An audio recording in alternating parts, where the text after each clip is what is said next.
The bank bought 500 acres next to her farm. They ignored her warning about the creek. If you've ever felt small fighting against something huge, something that felt like it could just roll right over you, then this story is for you. And I want you to hit that subscribe button because we're going to talk about what happens when you finally decide to stand your ground, even if your knees are shaking. My story began on the day I was supposed to be free, but it felt more like being pushed out of an airlock. It was my 18th birthday. For 2 years, I'd measured my life in the chipped linoleum tiles of the State Youth Transitional Facility, a name so full of bureaucratic optimism it had to be a lie. There was nothing transitional about it. It was a holding pen. 2 years of gray walls, gray food, and the gray, neutral expressions of staff who had seen too many kids like me come and go. Kids whose families had evaporated through tragedy or poverty or just bad luck. My file said parental loss, subsequent guardianship failure. A tidy, bloodless summary of a life torn down to the studs. Ms. Albright, my case manager for the final 6 months, presented me with a cupcake. It was small, store-bought, with a smear of blue frosting that had already begun to sweat under the fluorescent lights. "Happy birthday, Alara," she said, her voice the same smooth, professionally empathetic tone she used for everything from announcing dinner to informing you your last appeal for family reunification had been denied. She slid a large manila envelope across the Formica table. It landed with a soft, final thud. "This is it, your discharge paperwork, your new Social Security card, and your final stipend. You're officially an adult." An adult. The word felt like a costume that didn't fit. I had the legal designation, but none of the tools. For years, every minute of my day had been scheduled by someone else. Now, the schedule was a terrifying, empty void. I looked from the sad cupcake to the thick envelope. Inside, I knew, was a bus ticket to the city central shelter and a list of resources for at-risk youth, a roadmap to a different kind of institution. "There's one other thing," Ms. Albright said, her professional mask twitching for just a second. She reached into the envelope and pulled out something I hadn't expected. It was a single, old-fashioned brass key, its head worn smooth with time. The key was taped to a piece of stiff, cream-colored cardstock with a strip of yellowing tape. On the card, written in an elegant, spidery script I didn't recognize, was an address and a name: Blackwood Farm, Havenwood, and below that, the name Silas Blackwood. My grandfather. I hadn't heard that name spoken aloud in 10 years, not since the day the social workers came to his small, cluttered apartment. They'd told me he was sick, that he couldn't care for me anymore. I remember the smell of his pipe tobacco and old books, the feeling of his calloused hand holding mine. Then, nothing. He was gone, and I was in the system. "Your grandfather passed away 2 years ago," Ms. Albright explained, her voice softening slightly. "His estate has been in probate. According to his will, everything was to be held in trust until your 18th birthday. That's today." She pushed the key across the table. "The property, it's yours now." I stared at the key. It looked like something from a fairy tale, heavy and real in a world that had felt flimsy and temporary for as long as I could remember. A key to a farm. A place. My place? The idea was so foreign, so enormous, it barely registered. It was like being told I'd inherited a planet. I didn't know what to do with it.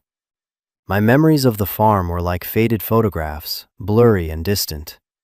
I was 4, maybe 5. I remembered the sweet, cloying smell of hay in a hot barn, the shock of cold water on my ankles as I stood in a creek, and a sky so vast and full of stars it made me feel dizzy, and my grandfather, Silas. A tall, quiet man with a beard that tickled when he hugged me. It was before my parents' accident, before everything. "There's a letter from his lawyer in there too," Ms. Albright added, gesturing to the envelope. "It explains everything." She stood up, smoothing her skirt. The transaction was complete. I was processed. "Good luck, Alara." She didn't hug me. They weren't allowed to. It was a rule. I sat there for a long time, the cupcake untouched, the key growing warm in my palm. The gray walls of the facility seemed to press in on me. Freedom wasn't a wide-open field. It was this room, this choice. A bus ticket to a shelter in a city that had never felt like home, or a key to a past I barely remembered. I picked up the key. It was the heaviest thing I had ever held. I spent my last night in the system on a cot that smelled of bleach. The manila envelope clutched to my chest like a shield. I didn't sleep. The quiet hum of the facility, a sound I had grown to hate, was a strange comfort against the roaring uncertainty of the morning to come. When dawn broke, painting the barred window with a weak, gray light, I was already dressed. I left the cupcake on the table, a small monument to a birthday I didn't feel like celebrating. At the bus station, the noise and the crowds were a physical assault after 2 years of regulated quiet. I found a corner bench, pulled my thin jacket tighter, and finally, carefully, opened the envelope again. I slid past my new Social Security card and the thin sheaf of discharge papers. My fingers found the check first. It was a cashier's check from a law firm, Davies & Associates. The amount was for $5,000. To me, it might as well have been $1 million. It was more money than I had ever seen in my life, a tangible promise of food and shelter for at least a few months. It was survival. Then I unfolded the letter that came with it. The letterhead was heavy, embossed with the same law firm's name. It was addressed to me, care of the facility. The language was formal, dense with legal terms, but the message was clear. It confirmed what Ms. Albright had told me. As of my 18th birthday, I was the sole legal inheritor of the estate of Silas Blackwood, which consisted of a 150-acre property known as Blackwood Farm, the farmhouse, all outbuildings, and the contents therein. There was a long, dry paragraph about property taxes being paid up for the current year. And then I got to the part that made my breath catch.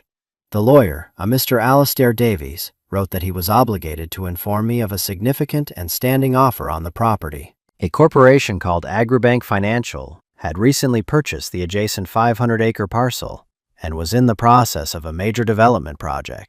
They were, the letter stated, highly motivated to acquire my grandfather's land to complete their holdings. The offer was for $400,000. I read the number twice, then a third time. $400,000. The words floated on the page. Unreal. It was a number so large it had no meaning. It was an escape. It was a new life, printed in black ink on a piece of paper. I could go anywhere. College, an apartment, a car. I could buy a whole new past and pretend the last 10 years never happened. The lawyer's letter continued, however, with a sentence that snagged on the smooth, easy fantasy. While the offer from Agribank is financially substantial and would provide you with considerable security, I feel it is my duty, as per my final conversation with your grandfather, to strongly advise you to visit the property yourself before making any decision. Why? Why would he write that? If the farm was just a piece of land, a commodity to be sold, why the trip? Why the gentle, almost imperceptible note of caution? It was a loose thread. I looked at the bus ticket the state had provided, a one-way trip into the heart of the city. Then I looked at the brass key in my hand. The city was a known quantity, a struggle, yes, but a familiar one. The farm was a complete unknown, a ghost from a life I couldn't properly remember. But it was the only thing I had that felt like mine. The money wasn't mine. It was an offer for something that was mine. The distinction felt important. I thought of my grandfather. The system had painted him as a failure, a man who couldn't cope. But people who fail don't leave behind farms. They don't arrange for lawyers to hand their granddaughters a key and a choice on their 18th birthday. The narrative I had been fed for a decade suddenly felt thin, brittle. I stood up, my decision made. I walked to the ticket counter, the lawyer's letter clutched in my hand. I bought a ticket not to the city center, but to a place I only knew from a faded memory and a piece of cardstock. A little town called Havenwood. Every mile the bus traveled felt like I was moving backward and forward in time all at once. I was running away from the sterile certainty of the system and hurtling toward a past that held either a home or a heartbreaking ruin. I didn't know which was worse. The bus ride was a slow, rattling journey out of one world and into another. The cityscape, with its grime and its noise and its jagged skyline, slowly dissolved. It bled into sprawling suburbs with their identical houses and manicured lawns, a different kind of institution. Then those too fell away, replaced by strip malls, then fields, then long, lonely stretches of highway flanked by dense walls of trees. I watched the world change through the greasy glass of the window, my own reflection a pale, ghostly, superimposed image. For the first time in years, there was no one to tell me where to be or what to do. The silence in my head was deafening. What was I doing? I was a city kid, raised by the state. I knew how to navigate bureaucracy, how to make myself small and invisible to avoid trouble. I didn't know anything about farms, about land, about the kind of life my grandfather had lived. The $400,000 offer pulsed in my mind like a beacon. It was the smart choice, the logical choice. Sell the land, take the money, and build a real life. This trip was a foolish, sentimental detour, but every time I resolved to call the lawyer and tell him to accept the offer, my fingers would brush against the cold, solid weight of the key in my pocket. It was an anchor. It felt realer than the money. The bus eventually turned off the main highway and onto a two-lane county road. The asphalt was cracked and patched. The trees grew closer to the road, their branches forming a canopy overhead.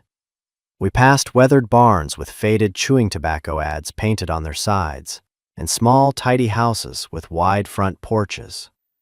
After another 20 minutes, the bus slowed, its air brakes hissing. "Havenwood!" the driver called out, his voice gravelly. I looked out the window. Havenwood wasn't so much a town as a suggestion of one. There was a single building that housed a general store and a post office, a dusty gas pump out front, and a small diner with a flickering neon sign that read, "Eat." That was it. I was the only one who got off. The bus pulled away, leaving me in a cloud of diesel fumes and a profound silence. The air was different here. It was thick, sweet with the smell of damp earth, cut grass, and something else, something wild and green.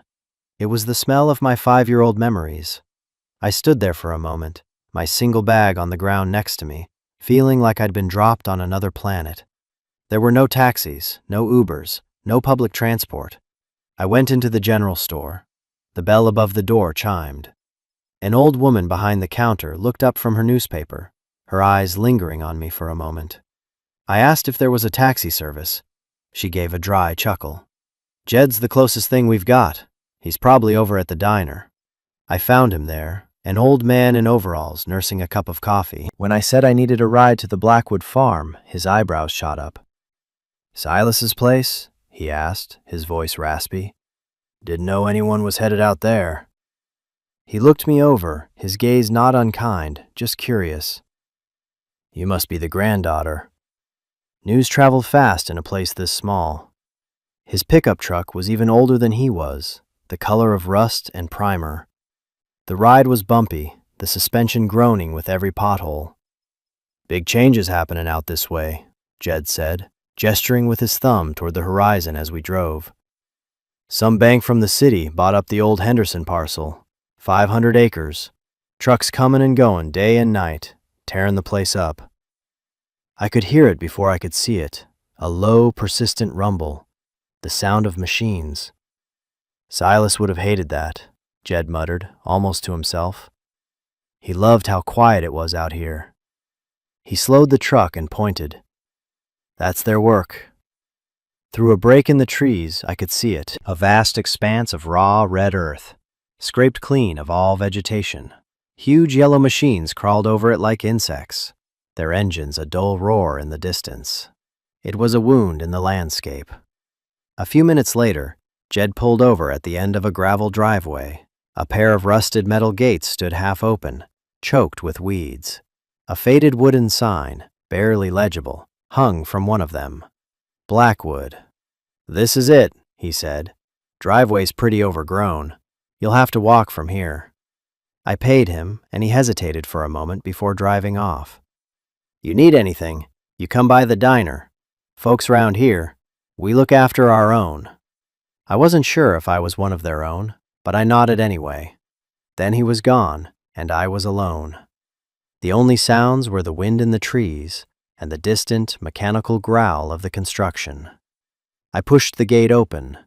The gravel crunched under my feet as I started walking up the long driveway toward a house I couldn't yet see. I felt like I was walking into a dream, or maybe a grave.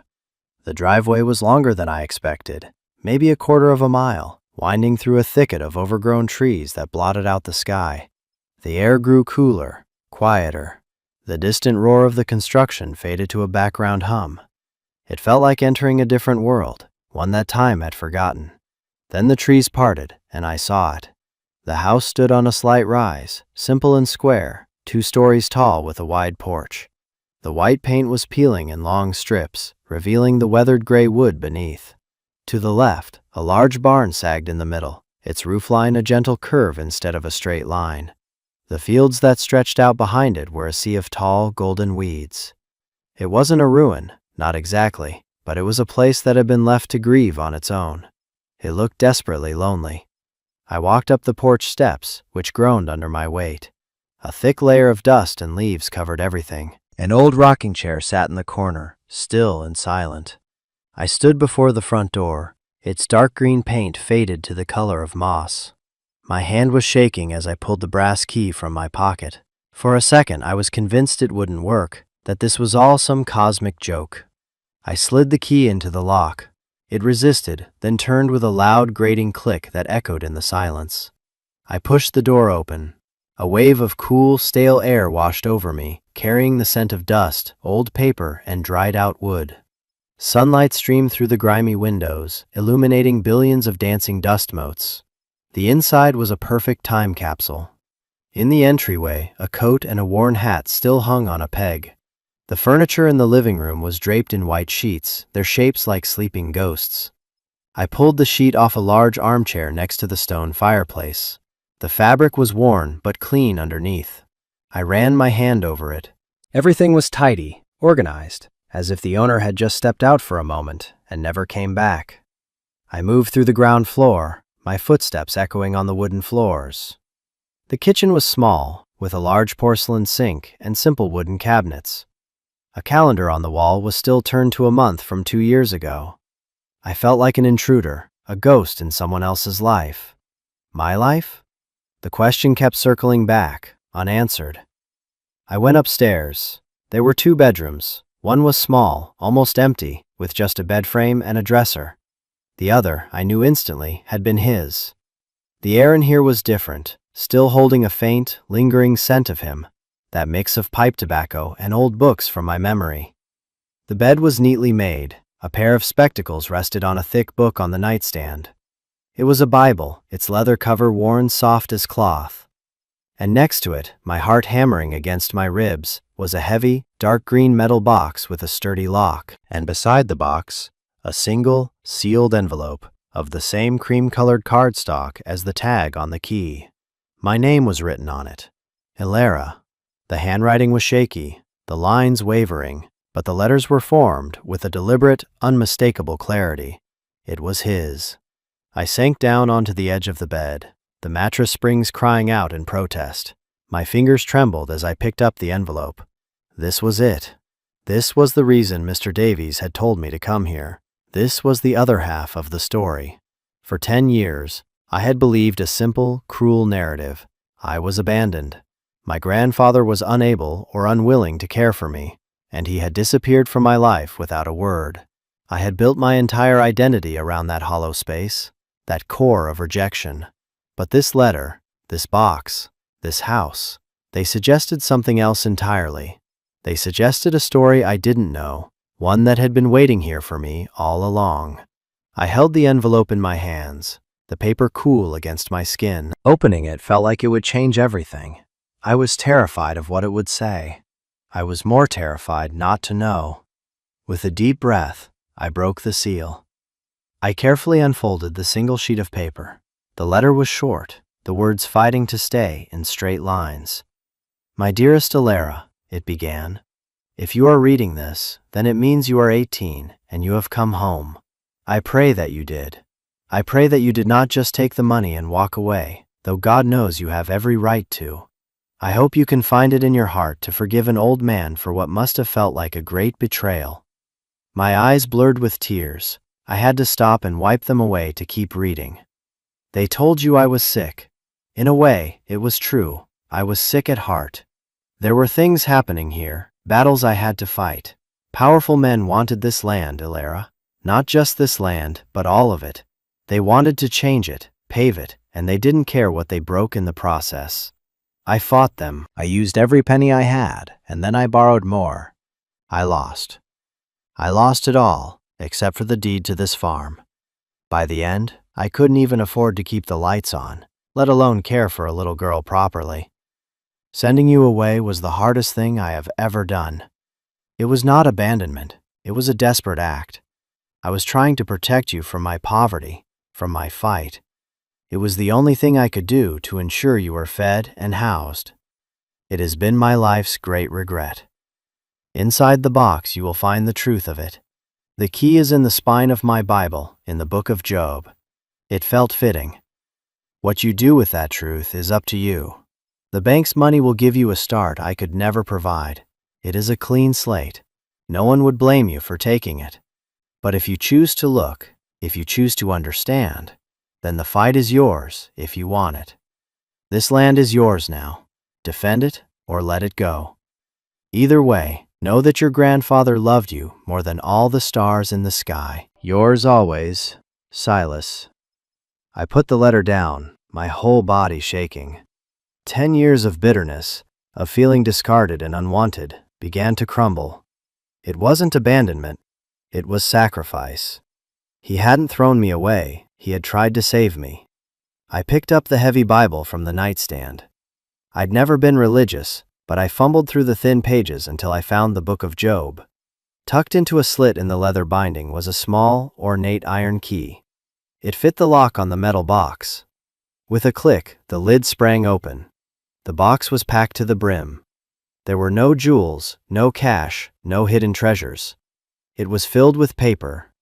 On top was another letter, much longer this time, dozens of pages in the same shaky hand.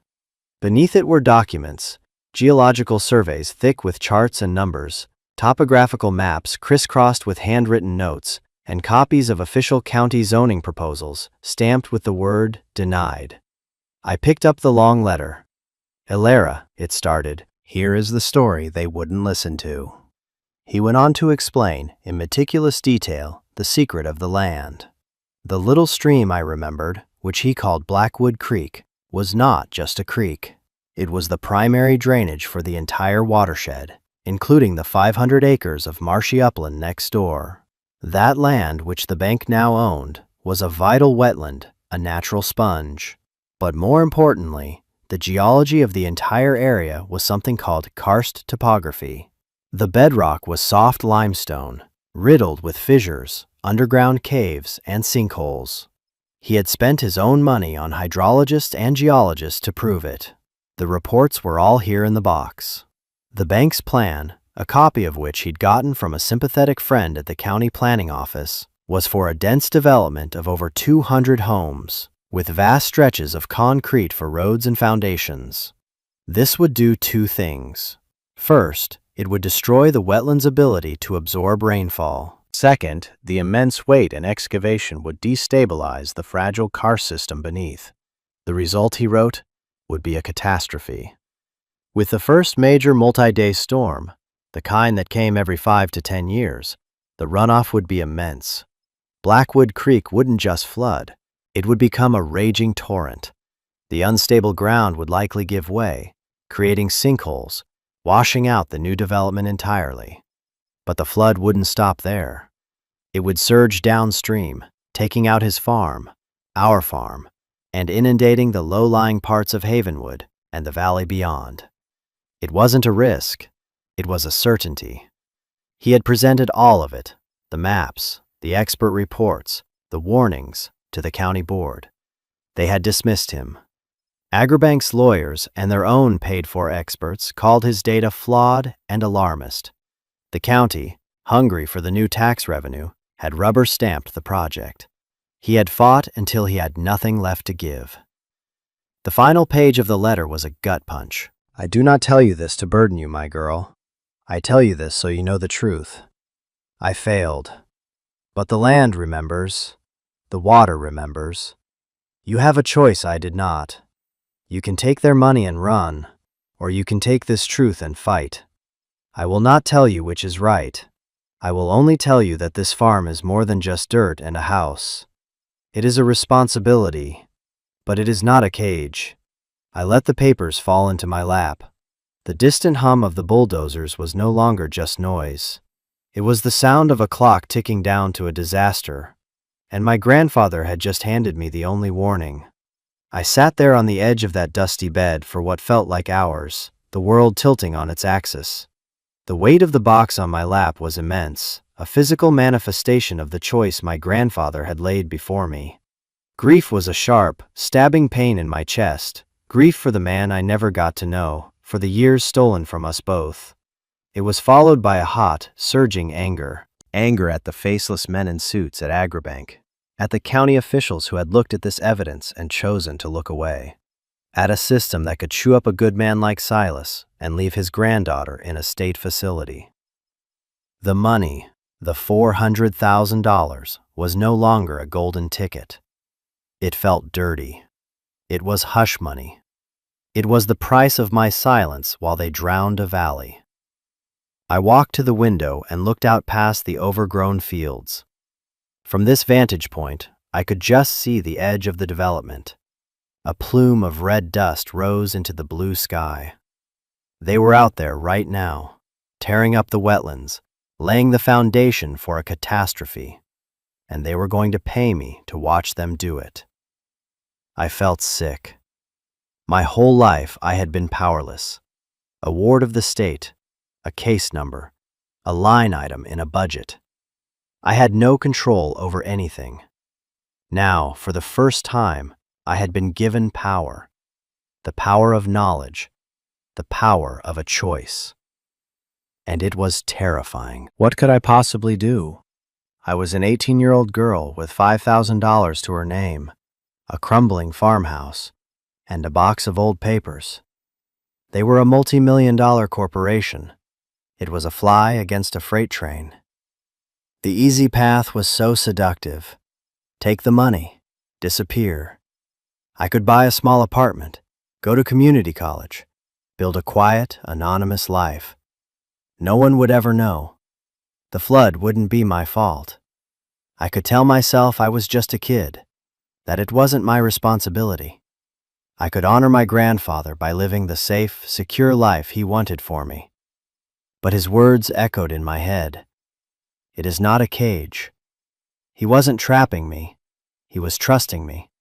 He had laid out the truth and trusted me to be strong enough to handle it. Just as I was wrestling with this, I heard a sound that didn't belong. The crunch of tires on the gravel driveway. I looked out the front window and saw a sleek, black sedan, utterly alien in this rustic setting. A man in a crisp gray suit got out. He looked slick and polished, his shoes impossibly shiny for a place like this. He walked up to the porch, looked at the house with a faint, dismissive sneer, and knocked on the door. My heart pounded. I knew who he was before he even spoke. I went downstairs and opened the door. "Ilara Blackwood?" he asked, his smile not reaching his eyes. "I'm Mark Henderson, from Agribank Financial. I was hoping I might catch you. Your lawyer said you were coming out to see the place." He extended a hand. I didn't take it. "We are very excited about our project next door," he said, his smile unwavering. "And we're prepared to renew our offer for your property. In fact, given our construction schedule, we're prepared to increase it substantially." He pulled a folder from his briefcase. "The original offer was $400,000. My superiors have authorized me to offer you $500,000, a life-changing amount of money for a young woman like you." He opened the folder. It was a contract, ready for my signature. "Let us take this burden off your hands," he said, his tone dripping with condescension as he glanced at the peeling paint on the porch railing. "This place is a wreck. You could walk away from all this, be anywhere you want to be by this time next week." No more worries, just a fresh start. His words were a perfect echo of my own desperate thoughts, and hearing them from him made them feel cheap and manipulative. He saw a broken-down farm and a broke kid. He saw an easy mark. "I need time to think," I managed to say, my voice barely a whisper. "Of course," he said, though his expression tightened. "But the offer is only good for 48 hours. We're on a tight schedule. The bulldozers don't wait." He handed me his card. "Call me when you're ready to be sensible." He turned and walked back to his car, leaving me on the porch with the contract in my hand. I sank into the old rocking chair, the bank's offer in one hand, the memory of my grandfather's letter in the other. And for the first time since I was a little girl, I cried. I cried for my parents. I cried for the grandfather whose love was a fierce secret thing.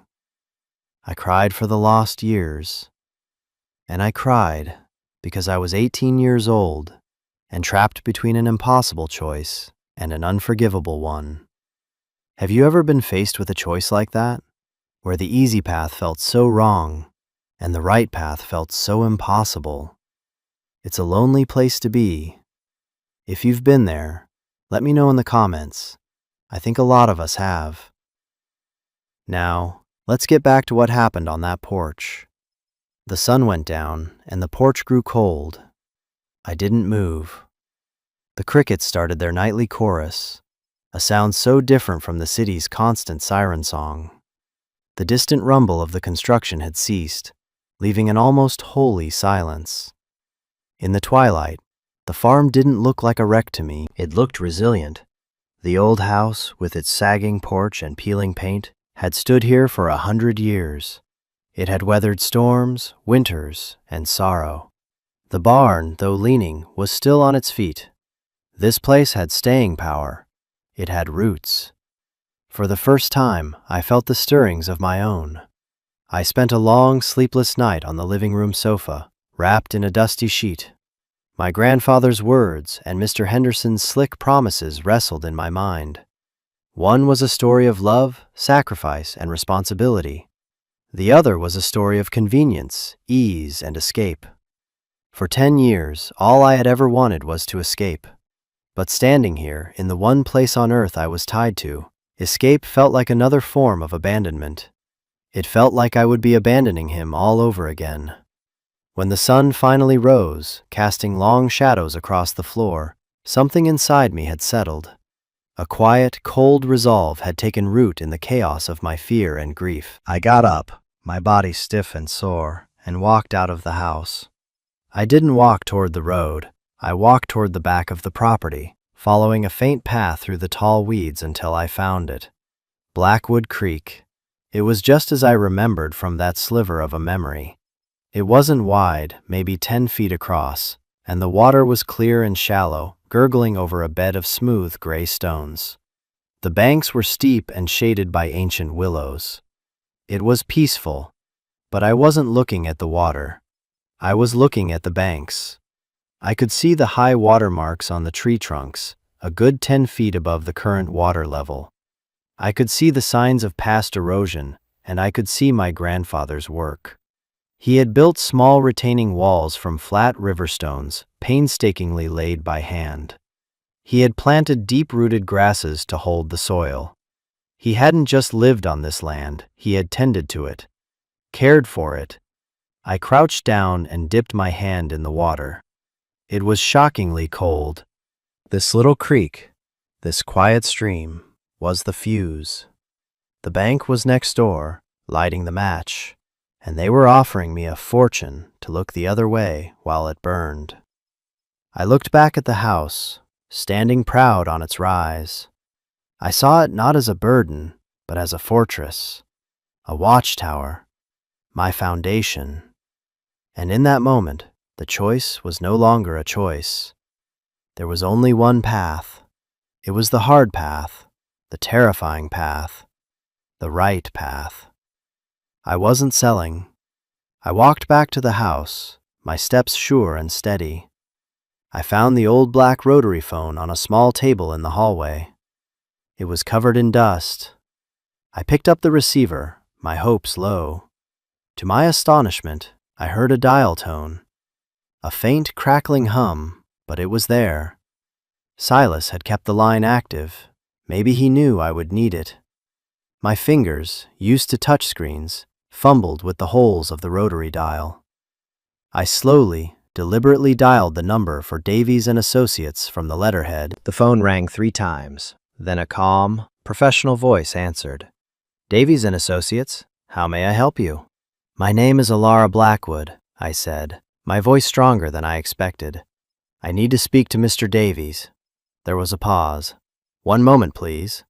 A few seconds later, a different voice came on the line. It was older, quieter. This is Alistair Davies. Mr. Davies, this is Alara. I'm at the farm.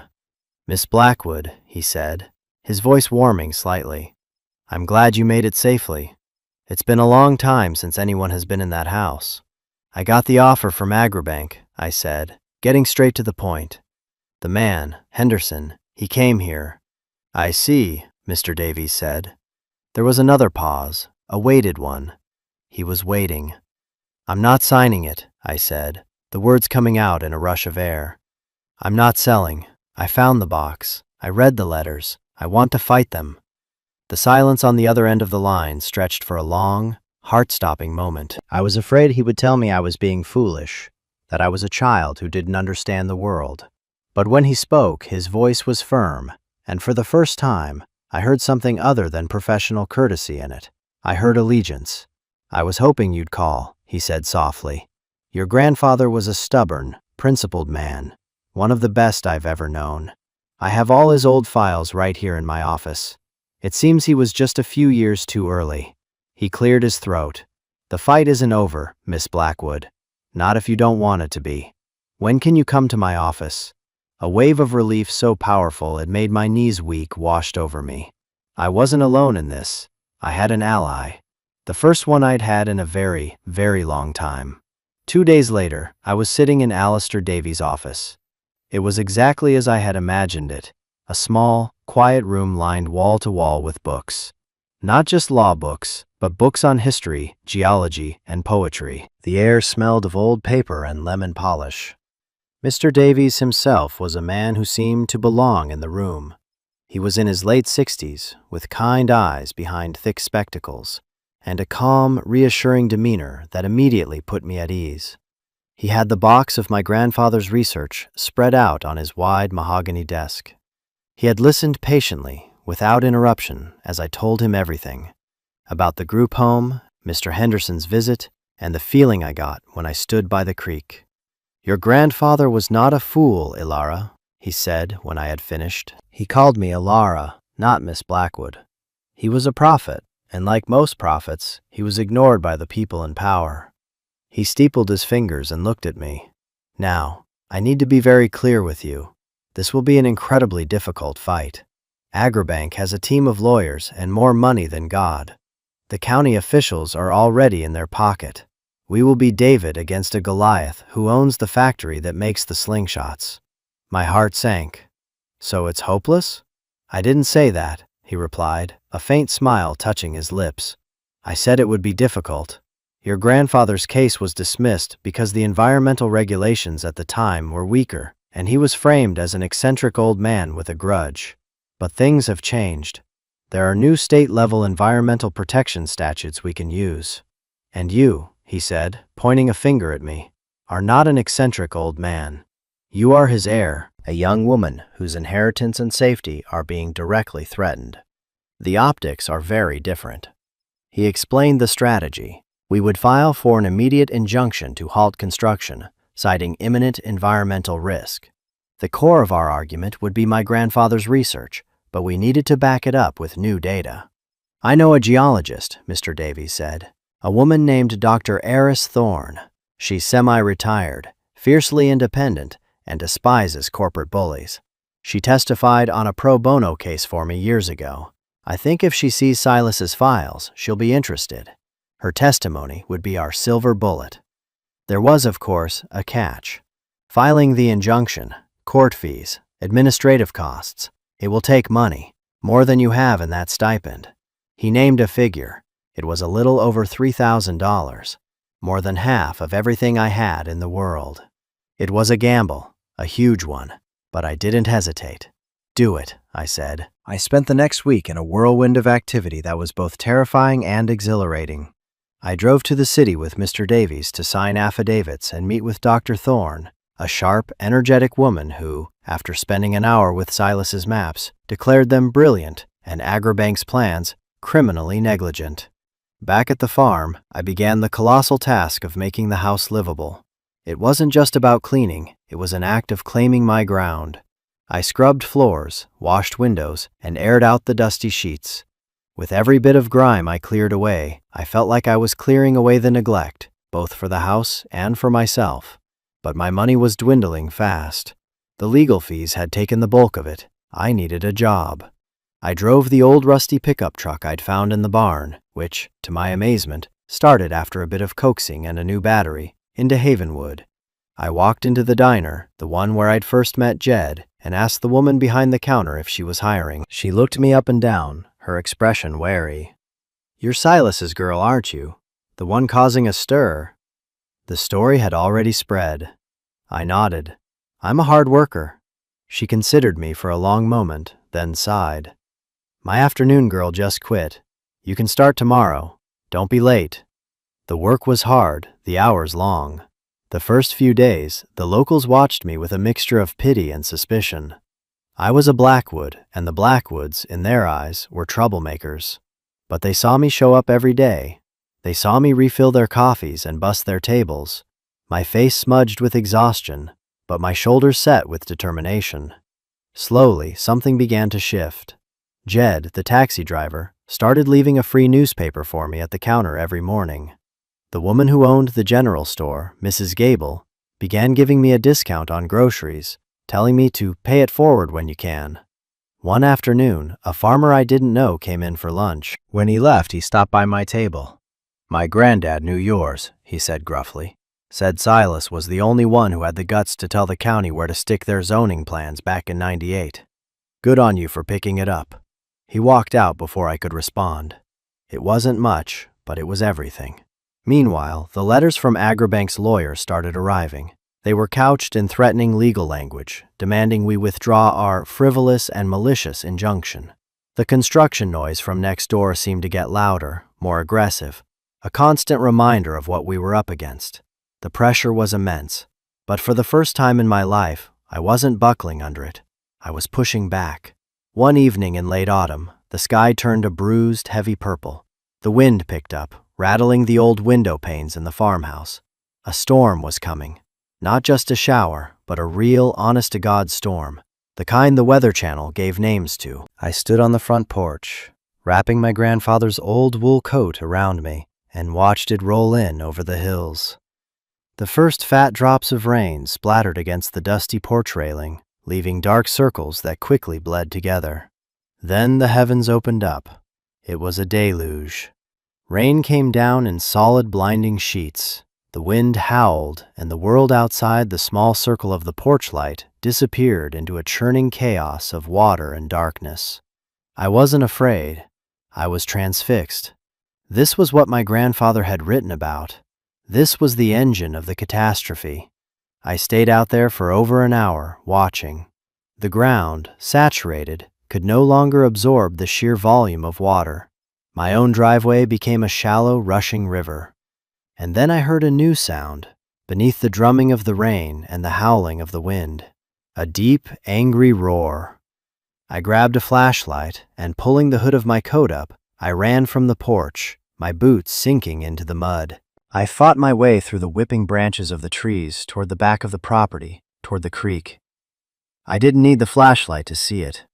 The creek was gone. In its place was a churning, muddy torrent, at least 30 feet wide.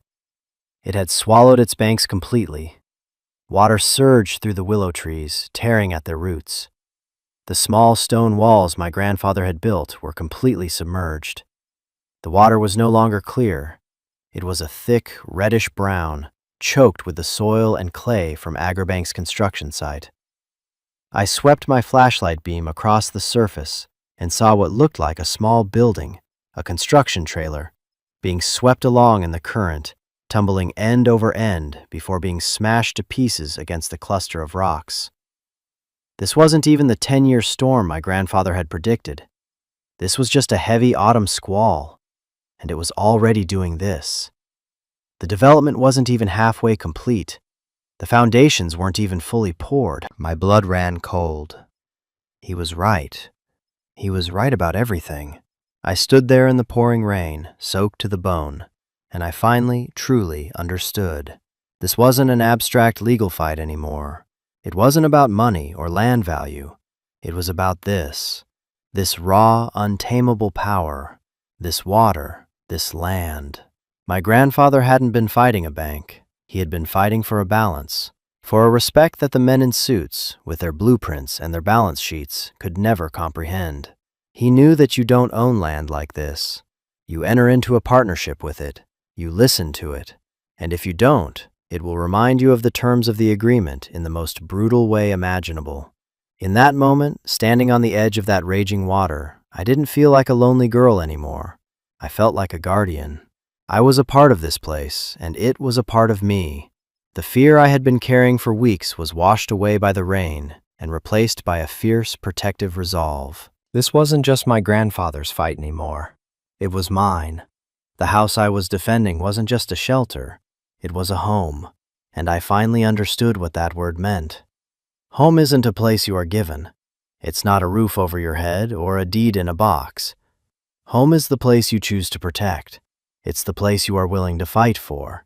The place that, in turn, gives you a reason to be strong. The farm wasn't a burden he had left me. It was a gift. He had given me a purpose. He had given me a home. The storm passed by morning, leaving behind a world washed clean and glistening. The air was crisp and cool, but the creek was still swollen, a muddy ribbon of evidence of the night's fury. The damage on the Agribank site was, according to the talk at the diner, extensive. Equipment was mired in mud, freshly graded roads were washed out, and the trailer I had seen get swept away had been just one of several losses. Mr. Henderson and his team were furious, but they weren't stopping. They were doubling down, bringing in more pumps and heavier machinery, racing to beat the coming winter. They still didn't get it. They saw the storm as a setback, a cost of doing business. They didn't see it as a warning. A few days later, Mr. Davies called. His voice was steady, but I could hear an undercurrent of excitement. The hearing for the injunction is set for next week, he said, and Dr. Thorne has finished her preliminary analysis. She says your grandfather's data isn't just sound, it's irrefutable when combined with modern satellite imagery. She's agreed to testify. But that's not all. He paused. A reporter from the state capital's biggest newspaper called me. Someone, I suspect our friend Jed at the diner, sent him a tip. He's doing a story, The Girl versus the Goliath Bank. He wants to interview you. Suddenly, the fight wasn't just happening in a courtroom. It was happening out in the world. The community, which had been watching me from a distance, began to close ranks around me. The farmer who had spoken to me at the diner organized a weekend work crew. A dozen people from around Havenwood showed up at the farm with chainsaws, tractors, and work gloves. They cleared the driveway, patched the barn roof, and helped me pull weeds until my hands were raw. They didn't ask for money. They brought covered dishes and thermoses of coffee. They shared stories about my grandfather, painting a picture of a man I had only known in fragments.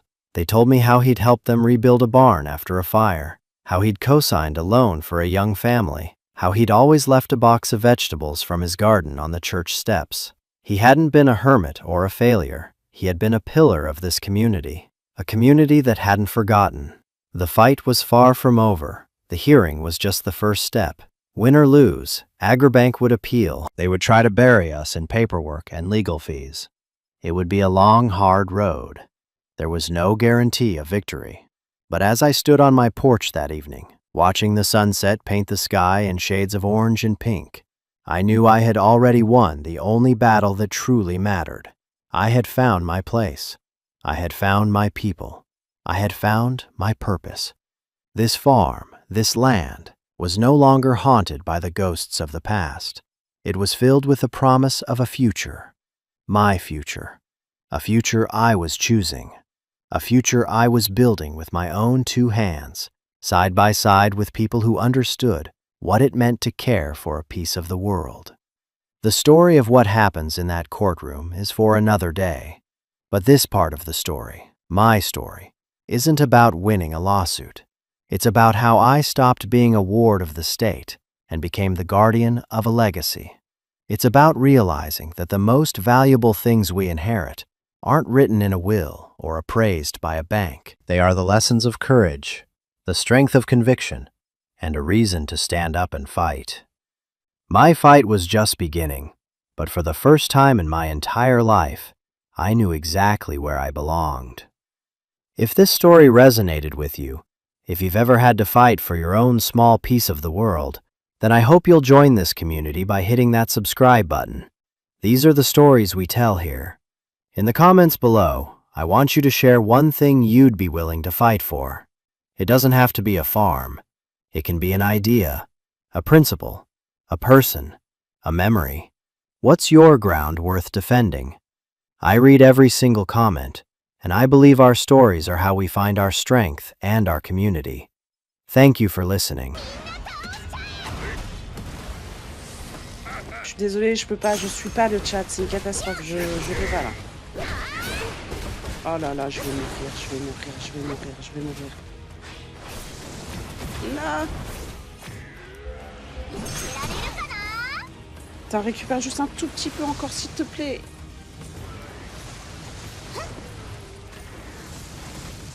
Ah non, ça marche pas. Hein. Je peux pas éviter de sauter, j'y arrive pas, j'y arrive pas, j'y arrive pas. Comment tu veux esquiver ça? Vraiment, comment? Oh, merci pour les follow! Je l'aurai pas encore, je l'aurai pas, je vais mourir. Je suis incapable de le faire ce jeu, incapable.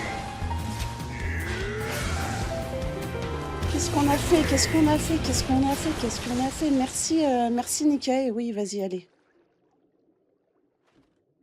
Merci Nikkei pour ton follow. Merci Enzo sur TikTok pour ton follow. Merci Enzo. Ah bah c'est Enzo. 2 fois Enzo.